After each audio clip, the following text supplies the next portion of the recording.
அனைவருக்கும் வணக்கம். நான் நிறைய கடவுளை பற்றின விஷயங்கள் நிறையா பேசிகிட்ருக்கிறேன். அதனோட பயணித்ததுனால அந்த வார்த்தைகள் எல்லாத்தையும் நான் பேசிகிட்ருக்கிறேன்.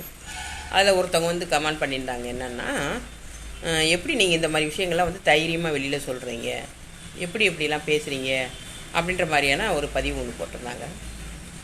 இப்போ நம்ம ஒரு பொய்யான விஷயத்தை எடுத்துகிட்டு சொல்கிறதுக்கு தான் நம்ம பயப்படணும். ஒரு இல்லாத ஒரு விஷயத்த, நம்மளாக ஒரு கற்பனை கட்டி பேசுகிற விஷயத்த, அதை நம்ம சொன்னால் தான் நம்ம அதுக்கு பயப்படணும்.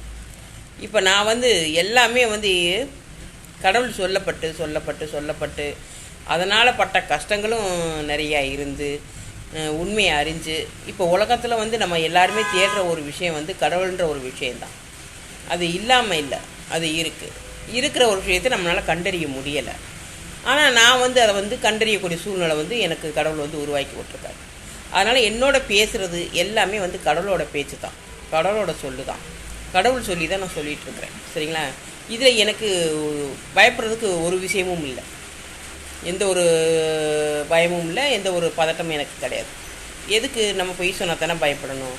உண்மையை தான் சொல்கிறோம். அதுலேயும் கடவுள் நன்மை செய்கிறதுக்காகத்தான் அதை சொல்கிறார்.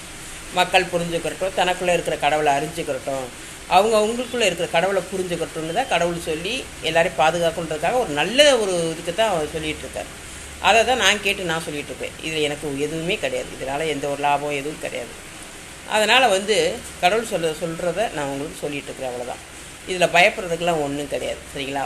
உண்மைக்கு என்றைக்குமே பயப்பட வேண்டிய அவசியம் கிடையாது. சரிங்களா? பொய் சொன்னால் கண்டிப்பாக பயப்படணும். உண்மை சொல்கிறதுக்கு எதுக்கு பயப்படணும் சொல்லுங்கள்?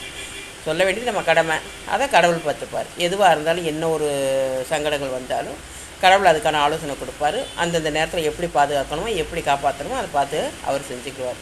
அந்த நம்பிக்கையில், அந்த தைரியத்தில் தான் நான் அந்த விஷயங்களை நான் வெளியில் பேசிகிட்ருக்கேன். நன்றி, வணக்கம்.